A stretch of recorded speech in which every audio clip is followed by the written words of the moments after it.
In the endless, black canvas of the Eastern Pacific, a battle is raging. It's a shadow war fought for billions of dollars, and the weapons are becoming invisible. For years, U.S. drug interdiction forces have hunted a phantom, the self-propelled semi-submersible, or SPSS. Drug traffickers call them narco-subs. They are engineering marvels of the criminal underworld, up to 100 feet long, designed with a profile barely a foot above the waterline. Invisible to most surface radar, they are built for one purpose: to deliver massive payloads of illegal narcotics, a true floating fortress of the cartels, right to the doorstep of North America. But in the high-stakes chess match of counter-narcotics, the U.S. Navy and Coast Guard are constantly adapting. And when a naval air patrol finally spotted one of the largest and most sophisticated of these vessels ever recorded, the stage was set for an interdiction that would hit the cartels where it hurt most.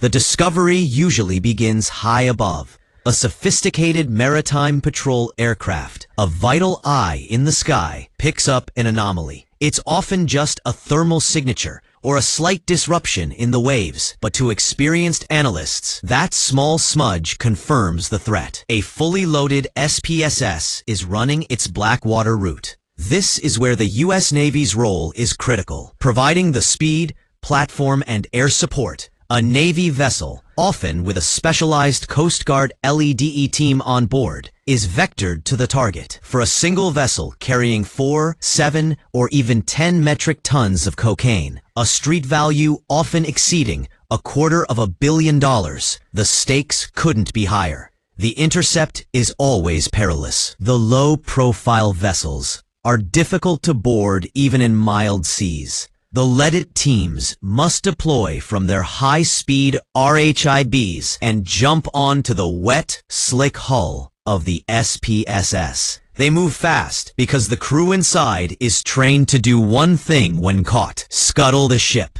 The crew of a narco-sub is paid handsomely, but their primary directive is to ensure that the cargo never reaches a courtroom. When U.S. forces make their move, the criminal crews immediately trigger seacocks or explosives, intentionally flooding the vessel. The goal is simple: sink the evidence, the crew, and the multi-ton haul to the bottom of the deep ocean. This is the most shocking and defining moment of these interdictions. U.S. personnel are not just fighting drug smugglers. They are fighting the clock, desperately trying to gain positive control before the floating fortress destroys itself and its massive illicit cargo. In a recent, major operation, the U.S. Navy tracked an unusually large SPSS, dubbed by some as the largest floating drug fortress ever encountered. The specialized boarding team successfully secured the hull and detained the crew, but the self-destruction sequence was already in motion. They found the holds quickly filling with water. The mission instantly shifts from a capture to a salvage operation.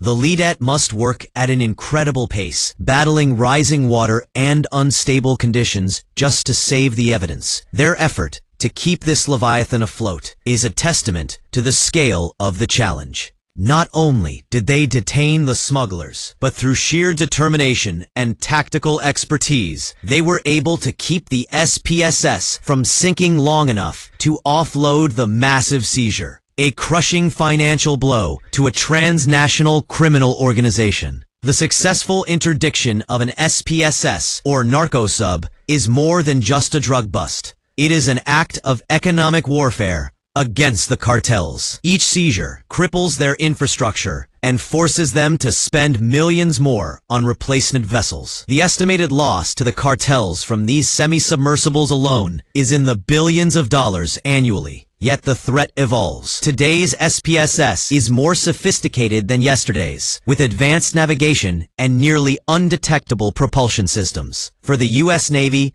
the Coast Guard, and their international partners, the Blackwater run will continue.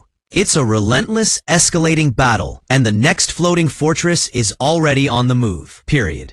This is the unseen, ongoing fight to secure the maritime highways, ensuring that these ghost ships of the drug trade remain just that, ghosts. The accompanying video, U.S. Coast Guard storms narco-submarine in huge Pacific Ocean drug bust, shows intense footage of an interdiction that is highly relevant to the topic of boarding semi-submersible drug vessels. Period.